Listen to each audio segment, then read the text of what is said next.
그렇습니다. 우리 주 예수 그리스도의 은혜 우리는 너무나도 잘 알고 있습니다. 그 은혜 어떤 은혜라고요? 우리를 부욕해 하시기 위해서 하나님께서 친히 가난해지셨다. 또 에베소서 2장 8절 9절 말씀 우리가 잘 알고 있는 말씀입니다. 너희가 그 은혜를 인하여 믿음으로 말미암아 구원을 얻었나니 이것이 너희에게서 난 것이 아니요 하나님의 선물이라. 이것은 누구든지 자랑하지 못하게 하려고 우리에게 은혜를 어떻게 주셨다고요? 선물로 주셨다. 거저 주신 거예요. 우리에게 뭘 기대하고 주신 것이 아니라 거저 주셨다. 바울은 이제 로마서를 마무리하면서 자신에게 주신 그 은혜를 고백하고 있는 말씀이에요. 자기가 사실은 은혜를 받을 만한 자격이 없다라고 이야기합니다. 나의 나된 것은 하나님의 은혜였다라고 이야기합니다. 어떻게 보면 사실은 만삭되지 못하여서 난 자, 교회를 핍박했던 자지만 하나님께서 그에게 은혜를 주셔서 그에게 사명을 주시고 그 사명을 감당하게 하셨다. 이게 전적으로 뭐라고요? 하나님의 은혜였다라고 이야기합니다. 제가 이 말씀을 또 묵상하면서 말씀을 준비하면서 이 올해 한 해의 은혜가 무엇일까 한번 생각해 봤어요. 많이 있지만 올해는 우리 플로리다에 태풍이 하나 더라고요. 은혜 아니에요? 아 진짜 은혜예요. 작년만 같았어도 우리가 피신했어야 되는데 올해는 허리케인이 안 왔어요. 이거 우리가 잃어버리고 살고 또 당연한 것으로 받아들일 수도 있지만 진짜 큰 은혜 중에 은혜더라고요. 우리가 지나놓고 보면 사실은 우리가 은혜 없이 사는 사람은 아무도 없어요. 모두가 다 은혜로 살아가는 겁니다. 그런데 어떤 사람은 그것을 은혜로 알고 어떤 사람은 그것을 은혜로 모르는 거예요. 어떤 자녀가 그랬다 그래요. 아버지가 너무 술만 마시고 집에 오면 잔소리만 하고 막 그렇더래. 그 친구한테 이야기했어요. 아유 우리 아빠는 그냥 그렇다. 정말 마음에 안 든다고. 그러니까 그것을 듣고 있던 친구가 뭐라고 했냐면 그래 나는 그런 아빠라도 좀 있었으면 좋겠다 그러더래요. 그렇잖아요. 사실은요 그 나에게 힘들게 하고 좀 나를 괴롭히는 것 어떻게 보면 그게 은혜일 수 있어요. 성경에도 그런 표현이 있나요? 여물통이 깨끗한 것도 좋지만 여물통이 더러운 것은 뭐가 있다는 거예요? 염소가 있다는 거예요. 있기 때문에 좀 지저분한 거 아니에요? 그것 때문에 좀 우리가 힘들 수도 있어요. 그걸 치워야 되니까. 그러나 있다는 것, 없는 것보단 있는 것이 훨씬 더 좋은 거 아닐까요? 우리가 은혜 없이 산 사람은 아무도 없어요. 다 은혜를 받고 살아요. 부모의 은혜 우리가 잃어버리고 살지만 사실은 부모의 은혜 우리가 잃어버릴 수 없어요. 잃어버려서도 안 돼요. 우리가요 옆에 있는 이웃으로부터 받는 은혜가 있어요. 사실은요 지금 우리가 이민사회를 여기서 여기까지 지금 왔다는 그 자체도요 누군가의 은혜가 있었기 때문에 온 거예요. 그냥 나 혼자 잘나서 나 혼자 열심히 노력했기 때문에 온 것이 아니라 누군가의 은혜가 누군가의 도움이 있었기 때문에 여기 온 거예요. 제가요 여기 미국 이민에 와서요 참 어려운 것 중에 하나가 뭐냐면요 영주권을 받는 것도 참 어렵더라고요. 쉽지 않더만요. 아무나 잘 안 해주더라고요. 받은 것 은혜더라고요. 그렇지 않은 분도 있어요. 쉽게 받은 사람은 그 쉽게 생각을 해. 이거 그냥 내가 포기하지 이렇게 생각할 수도 있는데 아직도 10년, 20년, 30년 되어도 아직도 신분이 안 되어서 살아가는 사람이 의외로 있더라는 거예요. 그런 걸 생각하면요 우리가 은혜 없이 여기 온 거 아니에요. 은혜로 사는 거예요. 그 그 은혜를 우리는 자주 잃어버리고 사는 경우가 참 많이 있더라라는 거예요. 그래서 우리는 은혜는 어디다 새겨야 된다고요? 바위에다 새겨라. 잃어버리지 않도록 마음에 새기고 바위에다. 그 어떤 사람은요, 은혜를 물에다 새기는 사람이 있어요. 새기자마자 없어지는 거예요. 그러나 원수는 물에 새겨야 돼요. 새길 필요도 없어요. 사실은 금방 없어지니까. 그래서 우리는 은혜를 잃어버리지 않아야 된다. 성경에서 제가 은혜 받는 자의 특징을 한번 생각해 봤습니다. 은혜 받는 자의 특징이 무엇일까 생각해 봤는데요, 겸손한 사람이더라고요. 은혜 받은 사람은. 은혜 받으면요, 아, 내가 할 수 없었구나, 하나님이 은혜를 주셨구나, 이 사람도 만나게 하셨고 이 일도 하나님께서 계획하셨구나, 겸손해지게 되더라고요. 사울이 그랬죠. 왕으로 기름 부음을 하려고 할 때에 나는 받을 만한 자격이 없습니다. 사실은요, 자격이 있어서 기름 부음 받은 것이 아니라 하나님께서 그냥 택하셔서 기름을 부었어요. 이때 겸손해서 숨었다라고 이야기합니다. 은혜를 받은 사람들의 특징입니다. 은혜를 받은 사람의 특징이 또 하나는 뭐냐면, 하나님의 은혜를 믿고 그 은혜를 순종하는 사람. 누군가 하면 이제 다음 주에 생각해 보려고 합니다. 다음 주에 노아가 그랬더라고요. 노아는 하나님께 은혜를 받았더라라고 이야기합니다. 은혜를 받은 사람들이 뭐냐면 하나님을 믿고 순종해요. 사실은요, 믿을만 해서 믿는 것 아니에요. 인간적으로 계산해보면, 생각해보면 믿을 수 없는 상황인데 믿는 거예요. 그게 진정한 믿음이에요. 믿을 수 없는 걸 믿는 것은요, 사실은 예수 안 믿는 사람도 다 믿어요. 그런 것은 다 믿죠. 우리가 건물에 들어올 때, 이 예배당에 들어올 때 무너지지 않을 걸 믿는 것은요, 예수 안 믿어도 괜찮아요. 그런 믿음은 그걸 말하는 거 아니에요.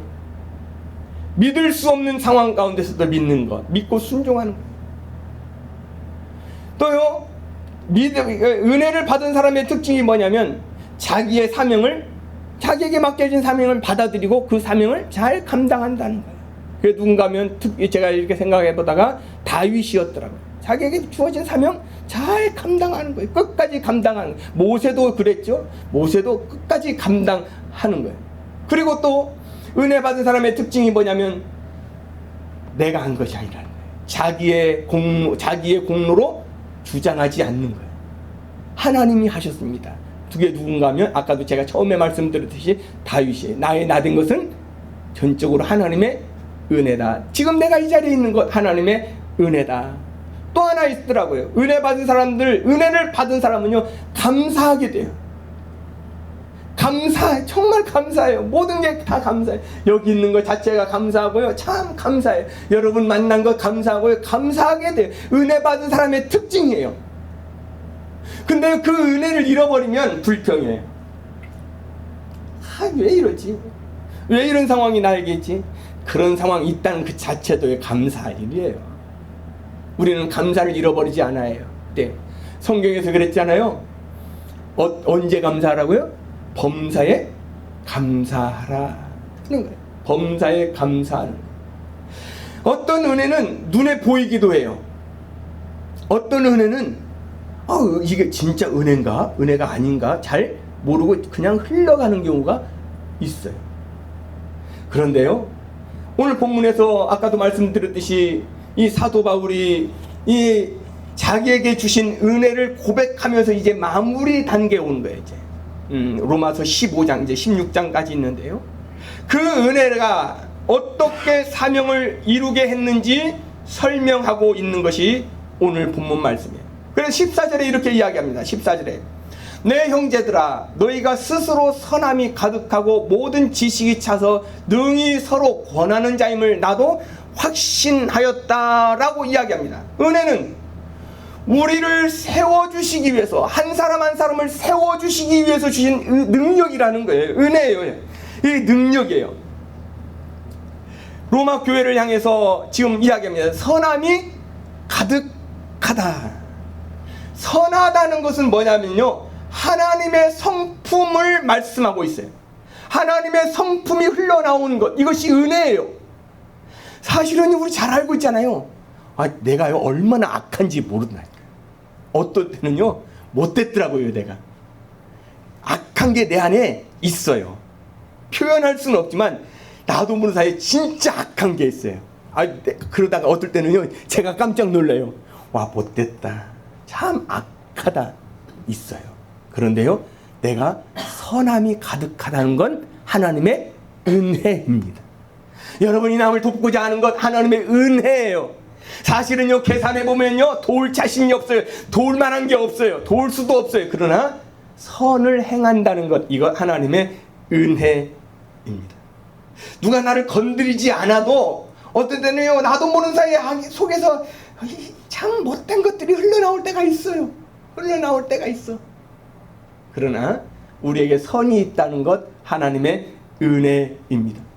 그리고 모든 지식이 찼다라고 이야기하는데요, 지식은 말씀의 빛이 비친 은혜입니다. 하나님의 말씀이 그 안에 들어가서요 사실은 지식이 넘치는 거예요. 지식도요 제가 요즘에 더 그런 것 같아요. 이거요 왜 그러죠? 책을 읽다 보면 읽고 앞장이 기억이 안 나요.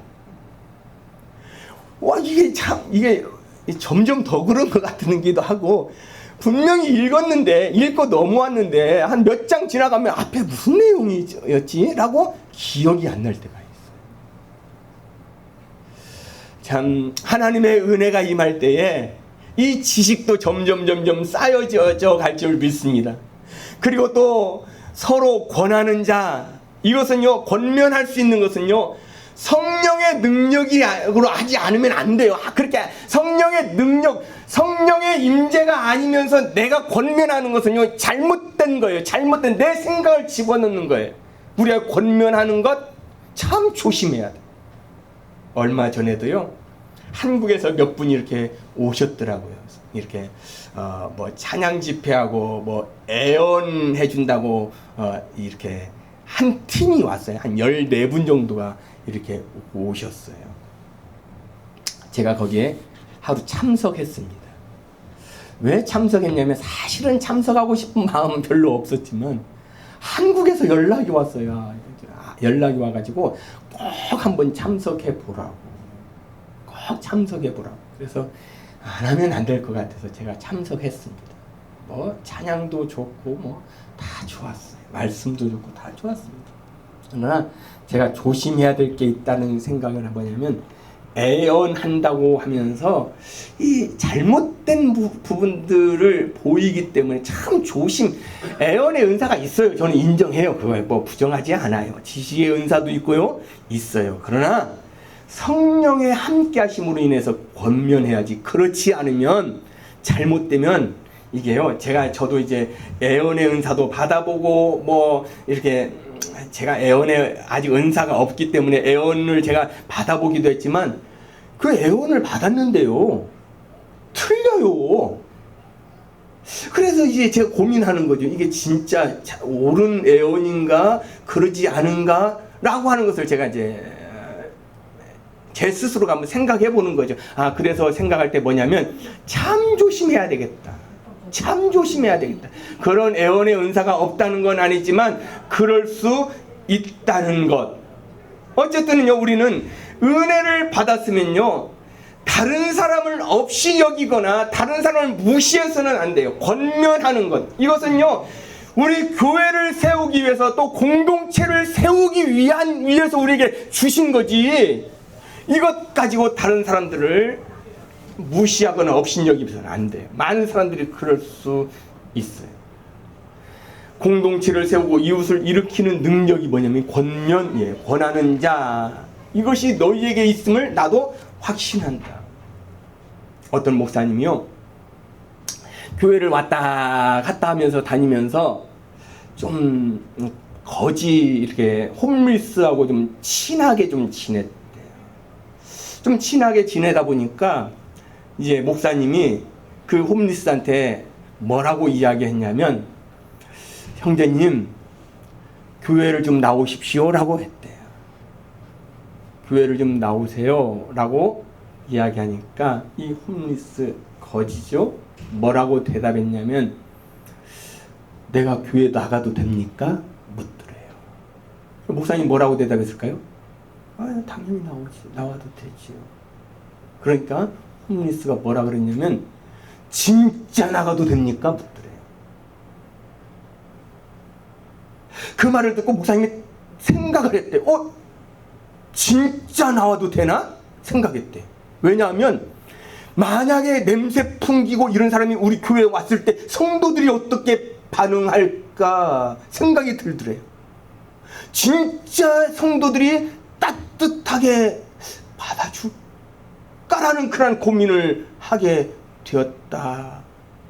그렇죠. 우리가 은사를 받았음에도 불구하고 우리 기준에 있어서요, 내 기준에 맞지 않으면 잘 받아들이지 못하는 경우가 있다는 거. 우리가 그렇지 않나요? 우리가 선함이 가득하고 지식도 있고요, 권면도 하는데요, 누구 기준으로 한다고요? 내 기준으로 할 때가 있더라는 거예요. 진짜 은혜를 받은 사람은요, 그렇지 않다는 거예요. 하나님의 선하심이 우리를 통해서 흘러나와야 되고요, 하나님의 지식이 있어야 되고요, 하나님께서 권면하는 하나님의 성령의 은혜로 우리가 남을 권면해야 된다라고 말씀하고 있다는 거예요. 그래서요, 사실은요, 이 은혜, 하나님이 우리에게 주신 그 은혜는 나를 위해서이기보다도 공동체를 위해서, 남을 위해서 주신 그 은혜더라는 거예요. 나만을 생각하면서 받은 그 은혜가 아니라 다른 사람들을 세워가고 공동체를 세워가는 것이어야 된다는 사실입니다. 15절에서는 또 이렇게 이야기합니다. 그러나 내가 너희를 다시 생각나게 하려고 하나님께서 내게 주신 은혜로 말미암아 더욱 담대히 너희에게 대략 썼다라고 이야기합니다. 그러면서 16절 뭐라고 이야기하는가 하면, 이 은혜는 곧 나로 이방인을 위하여 그리스도 예수의 일꾼이 되어 하나님의 복음의 제사장 직분을 하게 하셨다라고 이야기합니다. 이 은혜는 뭐냐면요, 그래서 우리에게 주신 사명을 감당하게 하는 것이 은혜예요. 이 은혜가 없으면요, 하나님 나에게 주신 사명이 분명히 있는데 감당할 수가 없어요. 하나님이 나에게 은혜를 주셔야만이 이것을 감당할 수 있다는 거예요. 다시요, 은혜는 나를 위한 것이 아니에요. 사명을 위해서, 이방인을 위해서, 이 은혜는 곧 나로 이방인을 위하여 그리스도 예수의 일꾼이 되게 하셨다는 거예요. 나를 위해서가 아니에요. 이 은혜는 여러분이 은혜를 받으셨습니까? 여러분을 위한 것이 아니라 여러분을 통해서 주신 그 사명 감당하기 위해서 여러분에게 주어졌다는 사실입니다. 그래서 우리는 이방인을 제물로 드리는 것이 성령 안에서 거룩하게 되어 받으실 만하게 하려 함이다라고 이야기합니다. 이방인을 제물로 드린다. 참 이게 쉽지 않은 일이죠. 그러나 사실은요, 언제도 제가 말씀드렸어요. 제사 드리는 것 있잖아요. 제사 드리는데 구약 성경에서 소나 양이나 염소나 이런 걸 가지고 와서 제사장 앞에 가져옵니다. 누가 그곳에 안수합니까? 제물에? 누가 안수해요? 본인이 안수합니다. 왜냐하면 본인의 죄를 그 제물에 전가시키는 거예요. 그리고 그 제물을 누가 잡습니까? 본인이 잡습니다. 제사장이 그걸 잡기 시작하면 제사장은 힘들어 죽을 거예요. 한두 사람이 아니니까. 우리가 레위기 1장만 읽어봐도 우리가 잘 알고 있는 내용이에요. 본인이 대신 죽어야 할 것, 본인이 죽어야 할 그 핏값을 내가 그 제물에 안수하고 그것을 제물이에요. 근데요, 우리가 사명을 감당하는 것, 이방인을 제물로 드리는 거예요. 내가 그 수고에 은혜를 받은 사람은 그 수고를 하는 거예요. 정말 최선을 다하는 거예요. 은혜 받은 사람으로서의 해야 할 일들, 그것을 우리가 아는 거예요. 나를 통해서 다른 사람들이 세워지도록 하는 거예요. 제사장으로서의 사명을 잘 감당하는 거예요. 우리에게 주어진 재능, 우리에게 주어진 물질, 우리에게 주어진 시간, 우리에게 주어진 직업, 우리에게 주어진 내 위치, 이 모든 것들이 나를 위해서가 아니라 누구를 위해서요? 다른 사람을 위해서 사용하기 하기 위해서 우리에게 은혜를 주셨다. 그래서요, 은혜 받은 사람은요, 헌신해요, 희생해요, 선교사로 나가고요, 그곳에 나가서 말도 안 되는 그런 어려움도 당하기도 하더라는 거예요. 그렇습니다. 하나님이 우리에게 은혜를 주셨습니다. 그 은혜를 주신 거 잘 감당하면서 내가 세워질 뿐만 아니라 상대방, 이웃을, 다른 사람을 세워갈 수 있는 믿음의 사람들 될 수 있기를 주님의 이름으로 축복합니다.